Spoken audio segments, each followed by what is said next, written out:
৭১ শুধু একটি সংখ্যা নয়, এটি একটি জাতির জন্মযন্ত্রণা, লক্ষ লক্ষ মানুষের আত্মত্যাগ আর সীমাহীন বীরত্বের এক মহাকাব্য। আমরা সবাই জানি সেই ৯ মাসের রক্তক্ষয়ী সংগ্রামের কথা। আমরা জানি কিভাবে খালি পায়ে সামান্য অস্ত্র হাতে নিয়ে আমাদের অদম্য মুক্তিযোদ্ধারা পৃথিবীর অন্যতম সেরা সেনাবাহিনীর বিরুদ্ধে রুখে দাঁড়িয়েছিল।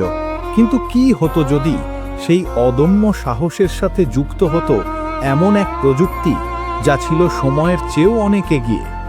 কি হতো যদি আমাদের কয়েকজন শ্রেষ্ঠ মুক্তিযোদ্ধা পেত এমন এক শক্তি যা তাদের সাধারণ মানুষ থেকে প্রায় অতিমানবে পরিণত করত? এটি কোনো সাধারণ যুদ্ধের গল্প নয়, এটি আমাদের মুক্তিযুদ্ধের সেই অন্য ইতিহাসের গল্প যা কেউ কোনোদিন শোনেনি।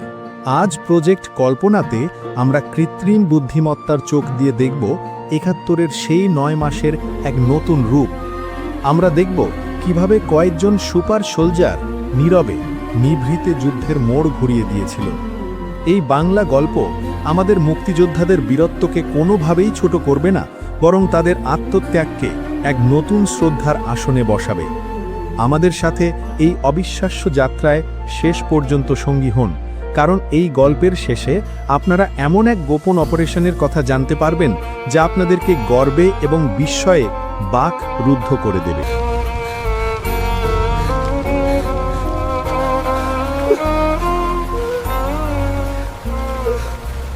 গল্পের শুরুটা ১৯৭১ সালের এপ্রিল মাসে। পাকিস্তানি সেনাবাহিনী তখন অপারেশন সার্চ লাইটের নামে সারা দেশে ব্রুটাল গণহত্যা চালাচ্ছে।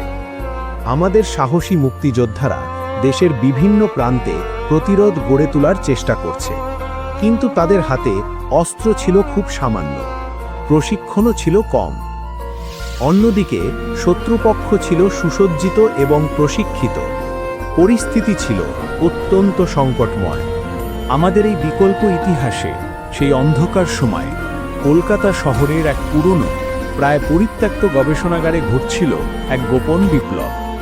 ডক্টর জোহান রহমান, একজন মেধাবী বাঙালি বিজ্ঞানী যিনি দ্বিতীয় বিশ্বযুদ্ধের সময় জার্মানিতে কাজ করে পালিয়ে এসেছিলেন, তিনি নীরবে এক অবিশ্বাস্য গবেষণা চালিয়ে যাচ্ছিলেন। তিনি মানুষের শারীরিক ক্ষমতা বাড়ানোর জন্য একটি বিশেষ সিরাম তৈরির চেষ্টা করছিলেন, যা একজন সাধারণ সৈনিককে আরও শক্তিশালী, দ্রুত এবং সহনশীল করে তুলতে পারে। এটি ছিল এক বিজ্ঞান কল্পকাহিনীর মতো প্রচেষ্টা। ডক্টর রহমান চেয়েছিলেন এই প্রযুক্তি মানব কল্যাণে ব্যবহার করতে, কিন্তু দেশের এই ভয়াবহ অবস্থায় তিনি একটি কঠিন সিদ্ধান্ত নিলেন।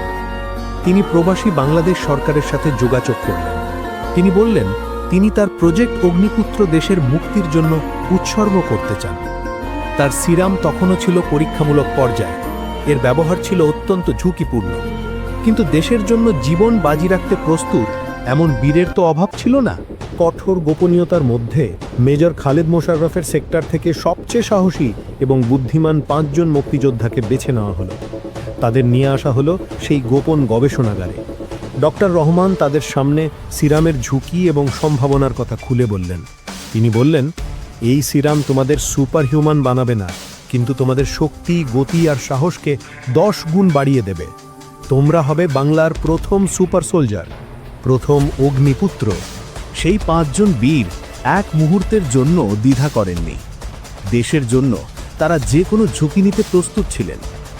সিরাম গ্রহণের পর তাদের মধ্যে অবিশ্বাস্য পরিবর্তন দেখা গেল। তারা আগের চেয়ে অনেক দ্রুত দৌড়াতে পারছিল, ঘন্টার পর ঘন্টা না ঘুমিয়ে থাকতে পারছিল, এবং তাদের প্রসাদ এতটাই প্রখর হয়ে গিয়েছিল যে তারা অনেক দূর থেকে শত্রুর সামান্য নড়াচড়াও টের পেয়ে যাচ্ছিল। তাদের নিয়ে তৈরি হলো এক গোপন কমান্ডো ইউনিট, যার নাম দেওয়া হলো ইউনিট ৭১।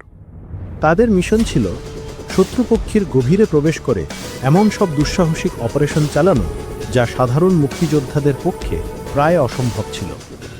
এই ইউনিটের অস্তিত্ব ছিল জোকলম, এমনকি মুক্তিবাহিনীর অন্য সদস্যরাও তাদের আসল পরিচয় জানত না।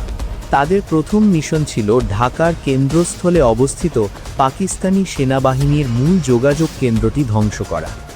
শত শত সৈন্যের পাহারায় থাকা সেই কেন্দ্রটি আক্রমণ করা ছিল আত্মহত্যার শামিল। কিন্তু ইউনিট ৭১-এর ৫ জন সদস্য রাতের অন্ধকারে নিঃশব্দে সেই সুরক্ষিত ঘাঁটিতে প্রবেশ করল। একজন সদস্য, যার রাতের অন্ধকারে দেখার ক্ষমতা বেড়ে গিয়েছিল, সে একাই সমস্ত প্রহরীকে নিঃশেষ করে দিল। আরেকজন, যার শক্তি ছিল অবিশ্বাস্য, সে কাঁটাতারের বেড়া আর দেয়াল ভেঙে পথ তৈরি করল। তারা মাত্র 10 মিনিটের মধ্যে পুরো যোগাযোগ কেন্দ্রটি বিস্ফোরক দিয়ে উড়িয়ে দিয়ে ভোরের আলোর আগেই মিলিয়ে গেল। পাকিস্তানি সেনাবাহিনী ভেবেছিল এটা কোনো ভারতীয় কমান্ডোদের কাজ। তারা বুঝতেই পারেনি আঘাতটা এসেছে ভেতর থেকেই। এরপর শুরু হলো ইউনিট 71-এর একের পর এক অবিশ্বাস্য অভিযান। তারা মেঘনা নদীর ওপর একটি গুরুত্বপূর্ণ রেল ব্রিজ উড়িয়ে দিয়ে শত্রুর সাপ্লাই লাইন বিচ্ছিন্ন করে দিল। তারা শত্রুপক্ষের অফিসারদের গোপন মিটিংয়ে হামলা চালিয়ে তাদের রণকৌশলের পরিকল্পনা নষ্ট করে দিল। তাদের বীরত্বগাথা চারদিকে ছড়িয়ে পড়তে লাগল গাজী, বিদ্যুৎ, ছায়া এইসব ছদ্মনামে। পাকিস্তানি সৈন্যদের কাছে তারা হয়ে উঠল এক মূর্তিমান আতঙ্ক, এক অজানা রহস্য। কিন্তু তাদের সবচেয়ে বড় এবং ঝুঁকিপূর্ণ মিশনটি ছিল অপারেশন জ্যাকপটের ঠিক আগে। পাকিস্তানিরা খবর পেয়ে গিয়েছিল যে বাঙালি নৌ কমান্ডোরা চট্টগ্রাম বন্দরে হামলা চালানোর পরিকল্পনা করছে। তারা বন্দরের নিরাপত্তা বহুগুণে বাড়িয়ে দিয়েছিল এবং নদীর মুখে শক্তিশালী আন্ডার ওয়াটার মাইন পেতে রেখেছিল। এই মাইন নিষ্ক্রিয় না করতে পারলে অপারেশন জ্যাকপট ব্যর্থ হতে বাধ্য। এই অসম্ভব কাজটি করার দায়িত্ব পড়ল ইউনিট 71-এর ওপর। দলের দুজন সদস্য, যারা জলের নিচে অনেকক্ষণ শ্বাস ধরে রাখতে পারত, তারা রাতের অন্ধকারে কোনো রকম অক্সিজেন সিলিন্ডার ছাড়াই কর্ণফুলী নদীর ঠান্ডা জলে ডুব দিল। তাদের সাথে ছিল শুধু একটি ছুরি আর ডক্টর রহমানের তৈরি একটি বিশেষ যন্ত্র, যা মাইনের ফ্রিকোয়েন্সি সাময়িকভাবে বন্ধ করে দিতে পারে। নদীর গভীরে ছিল ক্রমে স্মৃতি, আর কিছুই ছিল না। পাকিস্তানি টহল নৌকার সার্চ লাইট জলের ওপর ঘুরে বেড়াচ্ছিল, যে কোনো মুহূর্তে ধরা পড়ার ভয়। তারা নিঃশব্দে স্রোতের সাথে লড়াই করে এগিয়ে যাচ্ছিল। একটির পর একটি মাইন তারা নিষ্ক্রিয় করছিল, কিন্তু শেষ মাইনটি নিষ্ক্রিয় করার সময় একজন সদস্যের পায়ে ধারালো কিছু একটা বিঁধে যায়। তার পা থেকে রক্ত বের হতে শুরু করে, যা নদীর জলে হাঙরকে আকর্ষণ করতে পারে। তার সঙ্গী তাকে তীরে ফিরে যাওয়ার ইশারা করল, কিন্তু সে জানত এই শেষ মাইনটি নিষ্ক্রিয় না করতে পারলে তার শত শত ভাইয়ের জীবন বিপন্ন হবে, দেশের স্বাধীনতা আটকে যাবে। সে তার সঙ্গীকে ইশারা করল, তুমি যাও, আমি আসছি। সে তার নিজের জীবনের চেয়েও বড় করে দেখল দেশের মুক্তিকে। সেই বীর মুক্তিযোদ্ধা তার নিজের জীবন উৎসর্গ করে শেষ মাইনটি নিষ্ক্রিয় করেছিলেন। আর তার এই আত্মত্যাগের ফলেই পরের রাতে বাঙালি নৌকমান্ডোরা চালাতে পেরেছিল ইতিহাসের অন্যতম সফল অভিযান অপারেশন জ্যাকপট। তারা একসাথে পাকিস্তানের অনেকগুলো জাহাজ ডুবিয়ে দিয়ে তাদের কোমর ভেঙে দিয়েছিল। এই ঘটনার পর সারা বিশ্ব জেনে গিয়েছিল বাঙালিকে আর দাবিয়ে রাখা যাবে না।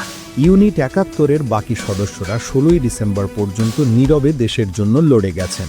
তাদের অবিশ্বাস্য বীরত্বের কাহিনীগুলো সাধারণ মুক্তিযোদ্ধাদের মনোবল হাজার গুণ বাড়িয়ে দিয়েছিল। তারা প্রমাণ করেছিল, একজন বাঙালি যখন তার দেশের জন্য রুখে দাঁড়ায়, তখন সে একাই 100 হয়ে উঠতে পারে।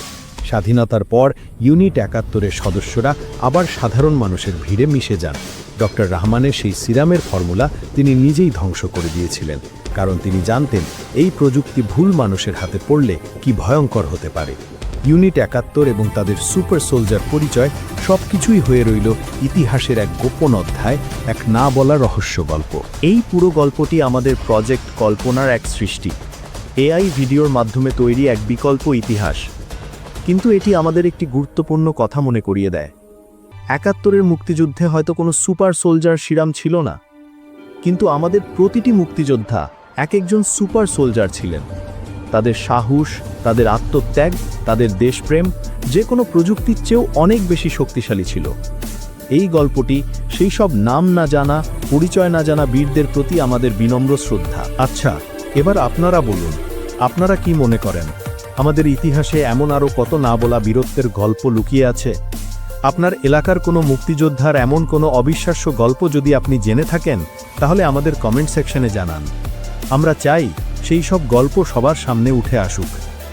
আপনি যদি চান আমরা যেন ভবিষ্যতেও আমাদের ইতিহাস, আমাদের বীরত্ব এবং আমাদের গর্বের এমন সব অধ্যায় নিয়ে আরও সিনেমাটিক ভিডিও আপনাদের জন্য নিয়ে আসি, তাহলে আমাদের এই যাত্রায় সঙ্গী হন। প্রজেক্ট কল্পনা চ্যানেলটি সাবস্ক্রাইব করে রাখুন, কারণ যে গল্পটি আমাদের শেকড়ের কথা বলবে, আমাদের পরিচয়কে আরও মজবুত করবে, হয়তো সেই গল্পটি পরের ভিডিওতে আপনার জন্য অপেক্ষা করছে।